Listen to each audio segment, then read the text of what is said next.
본문은 가나안 땅을 이스라엘 각 지파에게 분배하기 전에 먼저 여호수아 군대에 의해 정복된 요단 동편 서편의 땅에 대한 내용이 일목요연하게 정리되어 있습니다. 이스라엘은 하나님의 은혜로 약 5년간에 걸친 가나안 정복 전쟁을 온전히 수행하고 마침내 가나안 전역의 새로운 주인으로 등장하게 되었습니다. 이것을 보면서 우리는 무엇을 깨닫게 됩니까? 첫째, 약속을 지키시는 신실하신 하나님을 다시 한번 깨닫게 됩니다. 하나님은 창세기 12장 7절에서 아브라함에게 이렇게 말씀하셨습니다. 여호와께서 아브라함에게 나타나 이르시되 내가 이 땅을 네 자손에게 주리라. 또 그의 손자 야곱에게도 거듭 약속하셨습니다. 창세기 28장 13절 말씀.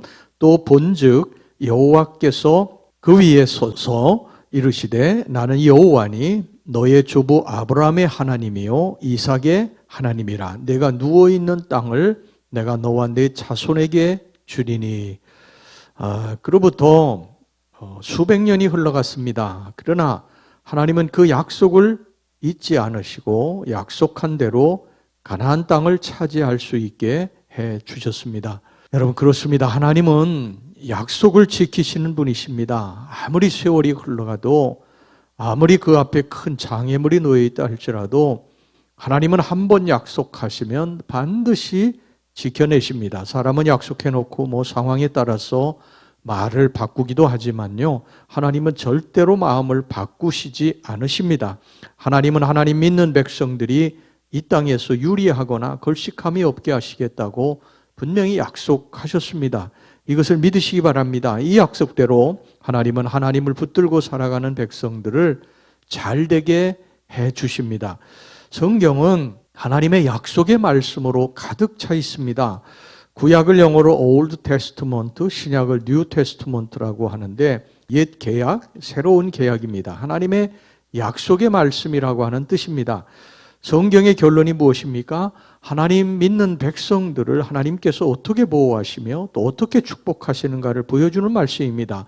예수를 믿게 되면 구원을 얻고 이 땅에서 형통하게 되고 나중에 천국 간다고 하는 것을 약속하시는 말씀입니다. 하나님은 약속의 말씀을 굳게 믿고 나아가는 자에게 여리고성을 무너뜨리십니다. 가나안 족속을 멸절시키십니다.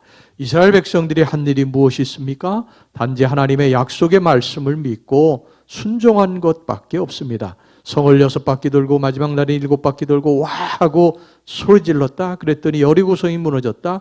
이 말은 무엇을 의미합니까? 여리고성을 너희들이 무너뜨린 것이 아니라고 하시는 것입니다. 내가 무너뜨렸다는 사실을 너희가 알라는 것입니다.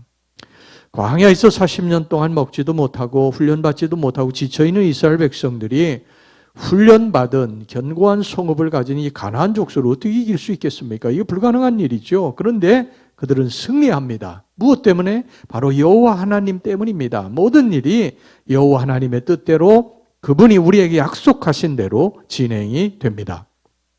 우리가 할 일이라고는 하나님의 약속의 말씀을 굳게 믿고 순종하는 일뿐인 것입니다.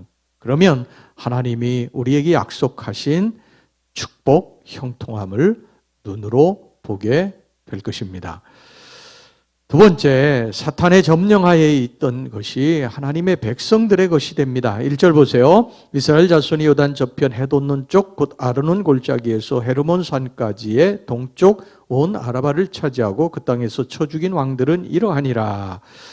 이스라엘 자손들이 여기 차지했다고 그랬지 않습니까? 이스라엘 백성들에게 그 땅이 이제 온 것입니다. 그 다음에 6절 보세요. 여호와의 종 모세와 이스라엘 자손이 그들을 치고 여호와의 종 모세가 그 땅을 루벤 사람과 갓 사람과 므낫세 반지파에게 기업으로 주었더라. 이 이스라엘 백성들에게 그 땅을 차지한 후에 나누어 주었다는 것입니다. 그러니까 그들의 땅에서 이스라엘 백성들의 땅으로 바뀌게 된 것입니다.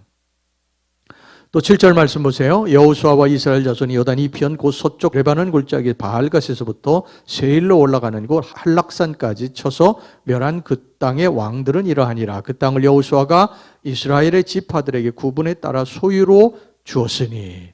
그러니까 가나안 족속의 땅이 하나님의 백성들, 이스라엘 백성들의 땅이 된 것입니다. 그들의 영토, 그들의 성읍, 그들의 재산, 이 모든 것이 택한 하나님의 백성들, 이스라엘 백성들의 것이 되었습니다. 여러분, 하나님 믿고 나아가는 자에게는 이처럼 영토가 확장이 됩니다. 재산이 증식이 됩니다. 그러나 반대로 하나님 말씀에 불순종하고 타락하고 우상을 섬기는 백성들은 하나님 믿는 백성들에게 다 빼앗깁니다. 다 옮겨갑니다. 그래서 하나님 신실하게 믿는 사람은 점점 더 형통하게 되고 그렇지 못한 사람은 점점 더 어려워지는 것입니다. 성경에 보면은요, 하나님께서 타락한 백성들에게 촛대를 너희들로 옮길 것이라 이렇게 말씀을 하시는데, 촛대를 옮긴다고 하는 것은요, 하나님의 영적인 또 육적인 모든 축복을 옮기리라는 말씀입니다. 우리 가정에서 하나님의 촛대가 옮겨지면요, 우리 가정은 순식간에 무너집니다. 우리 기업에서 하나님이 촛대를 옮기시면 우리의 기업은요, 그냥 순식간에 다 무너지고 마는 거예요. 우리 자녀들에게서 하나님의 촛대가 옮겨지면 자녀들은 순식간에 축복에서 멀어집니다. 그러므로 우리는 한결같이 하나님을 붙들고 하나님 경외하고 하나님 사랑하고 하나님 의지해야 할 것입니다. 먼저 우상을 제해버려야 합니다. 우상은 뭡니까? 하나님보다도 더 의지하고 더 좋아하는 게 우상이에요. 하나님은 아브라함을 시험하셨습니다. 자칫하면 100세에 낳은 아들이 우상이 될 수 있었기 때문입니다. 하지만 아브라함은 하나님께 이삭을 드렸습니다. 우상이 아니었던 것입니다. 하나님은 그런 아브라함을 보시고 시험을 통과한 그 아브라함을 보시고요, 너무 기뻐하시고 크게 축복해 주셨습니다. 창세기 22장 16절에서부터 18절까지 보세요. 이르시되 여호와께서 이르시기를 내가 나를 가리켜 맹세하노니 내가 이같이 행하여 내 아들 내 독자도 아끼지 아니하였은즉 내가 네게 큰 복을 주고 내 씨가 크게 번성하여 하늘의 별과 같고 바닷가의 모래와 같게 하리니 내 씨가 그 대적의 성문을 차지하리라. 또 내 씨로 말미암아 천하 만민이 복을 받으리니 이는 내가 나의 말을 준행하였음이니라 하셨다 하니라.